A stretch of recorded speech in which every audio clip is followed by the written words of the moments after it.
This is your WCFW Daily News Roundup for 105.7 CFW in Chippewa Falls and 93.5 The Tap in Eau Claire. For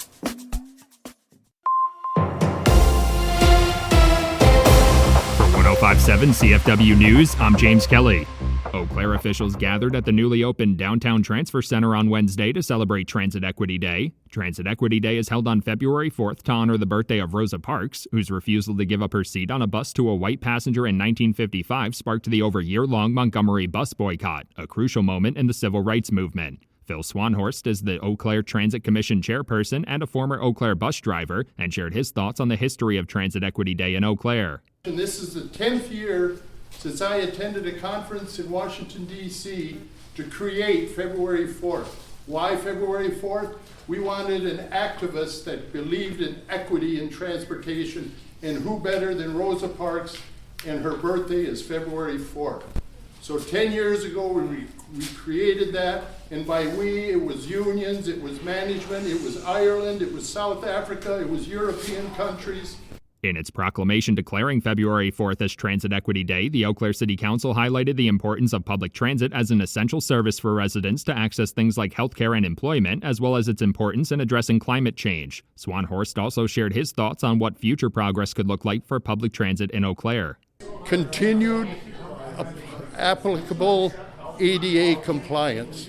Believe it or not, we build our buses, our transfer center, our accommodations are very ADA compliant. When we drop off at some schools, some healthcare facilities, some older churches, they are not ADA compatible. So the future would be to have our community be ADA. To honor Transit Equity Day, a local nonprofit, Jonah, covered all bus fares on Wednesday so residents could ride for free. Each bus also had a rose in the front seat to honor Rosa Parks. Senator Tammy Baldwin has announced over $5 million in federal funding for projects across western Wisconsin. According to a press release on Tuesday, the bipartisan government funding bill passed this week includes funding to expand access to affordable health care, connect residents with job training programs and employment opportunities, and create more affordable housing. Healthcare access and affordable housing have been especially difficult issues to address in western Wisconsin. A number of municipalities, ranging from the city of Eau Claire to St. Croix County, identified building more housing units as one of the most significant long-term needs facing their communities. 5 organizations will receive direct funding through the legislation, including the University of Wisconsin Stout to expand support for entrepreneurs, Gunderson La Crosse Medical Center to renovate a facility providing addiction services, the Pablo Center in Eau Claire for STEAM education, the Family and Children's Center of Wisconsin for a new mental health diagnostic center, and the Vernon Memorial Healthcare Foundation for a new clinic. After weeks of being offline due to funding issues, Wisconsin Eye officially started live streaming events at the state capitol again this week. Wisconsin Eye temporarily shut down in December after officials said they needed to raise $250,000 to resume operations for the first 3 months of 2026 and $1 million for the full year. State lawmakers have been working to address the funding issues at the nonprofit, with legislation pending that would provide Wisconsin Eye with some state funding in addition to its own fundraising efforts. The legislation would use $10 million from the state budget to establish a trust fund and build a permanent endowment for Wisconsin Eye. Assembly Minority Leader Greta Neubauer says the bill does not have an exact matching contribution requirement for the nonprofit, but it would be responsible for raising a few $100,000 each year to support the streaming service. In addition to resuming live streams this week, Wisconsin Eye also brought its extensive video archive covering years of state politics back online.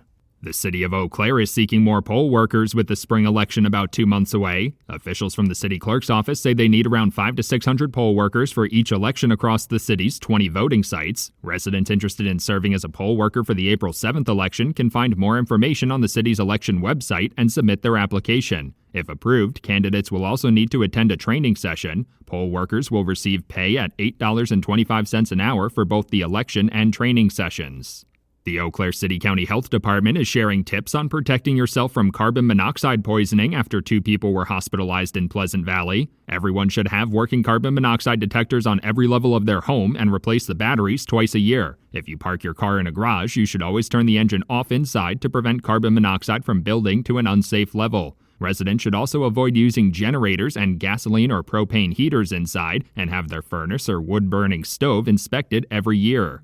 The Wisconsin Department of Transportation is conducting a traffic study along the Highway 53 corridor between Eau Claire and Chippewa County. According to a Leader Telegram report, DOT officials say crash rates along the corridor are significantly higher than the statewide average for similar roads. They're hoping to identify the biggest safety and operational concerns on that stretch of highway and determine what alternative options are available to improve driver safety. DOT officials say these studies typically take around 3 years to complete.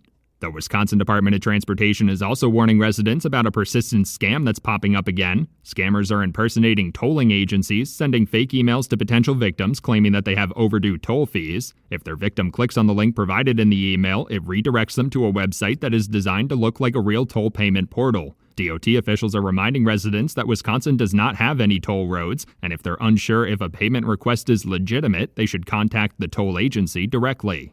For 105.7 CFW News, I'm James Kelly. For Civic Media News, I'm Lisa Hale. Governor Tony Evers held a press conference Tuesday morning to call lawmakers into a special session. The governor wants the legislature to pass a constitutional amendment banning partisan gerrymandering in future redistricting efforts. In his State of the State address earlier this year, Evers said it's about fair elections that reflect the voters and not politics. I know people here disagree sometimes a lot.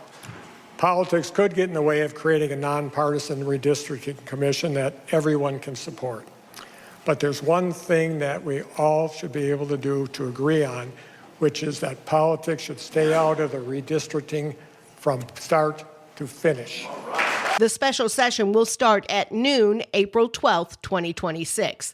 Now, in the past, when Evers has called special sessions, the Republicans in charge often gavelled out of the session almost immediately. In the State of the State, Evers indicated he would continue to call sessions until the work is finished.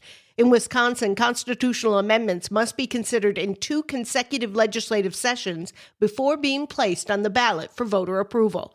Immediately following the press conference, Evers began a statewide tour to promote his plan. Do the benefits of data centers outweigh the costs? Well, it depends upon who you ask. According to the latest Marquette Law School poll, 45% of Republicans surveyed think they do. Only 24% of independents and 15% of Democrats see the benefits coming out on top. Poll director Charles Franklin, when presenting the poll data last week. They are data centers. Yep. Where do we stand? We don't like them.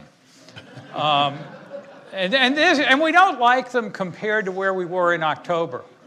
So only 29% said that the benefits outweigh the costs of data centers. 70% say the costs outweigh the benefits. The Marquette poll was conducted between February 11th and 19th, interviewing 818 Wisconsin registered voters.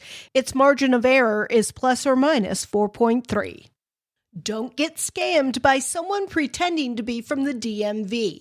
Civic Media's Maddie Schaefer has more. This week is National Consumer Protection Week, and the Wisconsin Department of Transportation Division of Motor Vehicles is warning residents about a rise in scams. Over the past year, DMV officials say scammers posing as the agency have sent text messages urging people to click fraudulent links or pay fake fees. The Wisconsin Department of Transportation Division of Motor Vehicles says Wisconsin has no toll roads and will never send urgent demands for money by text. Officials encourage residents to learn how to spot scams and to sign up for the DMV's e-Notify program, which alerts customers to changes on their account, like a replacement license or address update. More than 1 million people have already enrolled. The agency has also added new identity verification tools to reduce fraud. Consumers can find tips and report scams at wisconsindmv.gov/scams. For Civic Media News, I'm Maddie Schaefer. This year, Wisconsin's Supreme Court race features vastly different candidates competing for a seat on the state's highest bench. The Dairyland Patriot is reporting that conservative Maria Lazar and liberal Chris Taylor have raised considerably less money than the $98 million spent in last year's race between Susan Crawford and Brad Schimmel. So far, only $4 million has been raised between the Lazar and Taylor campaigns through February of 2026. Part of the reason may be that no matter who wins this election, the judicial balance will remain in the hands of the liberal majority. A victory by Taylor would ensure a Liberal majority through at least 2030. The newly elected justice will replace conservative Rebecca Bradley, who decided not to run for another 10-year term. Some of the major issues expected to be before the new justice include abortion rights, voting rights, education funding, labor rights, and redistricting. Read more on the Supreme Court candidates Maria Lazar and Chris Taylor and their stances on several issues at the DairylandPatriot.com. Wisconsin voters will get one chance to see the state Supreme Court candidates debate this year. Judges Maria Lazar and Chris Taylor both accepted an invite from WISN TV in Milwaukee for a debate on March 25th at Marquette Law School. Taylor's team said that this is the only debate that she will do. Lazar's team said she agreed to do several others that just didn't work out. The WISN debate will be streamed online and broadcast throughout the state. Online sports betting in Wisconsin is a step closer to being legal. The state assembly passed a bill last week that would allow online sports betting through Wisconsin's tribal casinos. However, Wisconsinites would not be able to use popular platforms such as DraftKings or FanDuel. The measure still needs to be approved by the Senate. It's unclear how many senators will support it. Now, Governor Tony Evers is expected to sign the bill if it reaches his desk. Civic Media News, I'm Lisa Hale. For news anytime, visit our website at civicmedia.us. Senior night for the Badgers. Hi, I'm Mike Clemens with sports. Men's college basketball. The Wisconsin Badgers close out their regular season at the Kohl Center tonight against the Maryland Terrapins, led by former Marquette head coach Buzz Williams. The Badgers' Greg Gard talked about the matchup at practice. I think Buzz has done a really good job. Like all of his teams, they play exceptionally hard. It's a group that has battled. They beat Iowa just a week or so ago. So we know if you play hard, it gives you a great chance to have success. UW Green Bay with a win at home over number 6 ranked Purdue Fort Wayne, 64-56. The Phoenix are headed to the Horizon League tournament for the first time in 6 years. Doug Gottlieb. Overall, really good team win. And we look like a good basketball team. So doesn't mean a ton in terms of the world of things, but if we can play like this defensively, we can beat anybody in this league. NBA, the Bucks at Fiserv Forum tonight against the Atlanta Hawks. Milwaukee looking to snap a 3-game losing streak. With sports, I'm Mike Clemens. We could see a little patchy fog this morning, otherwise mostly sunny, and it's going to be warmer today with a high in the mid to upper 50s this afternoon. Tonight, clear with fog toward morning. We'll drop to 35 tomorrow. A little fog early, then sunshine with a high in the low 50s. I'm meteorologist Sean Cable. Temperature now 30. That's your WCFW and the TAP Daily News Roundup from Civic Media. Subscribe to this podcast on Spotify, Apple, or wherever you find your podcasts. Find more news at WCFW.FM or thetap.fm.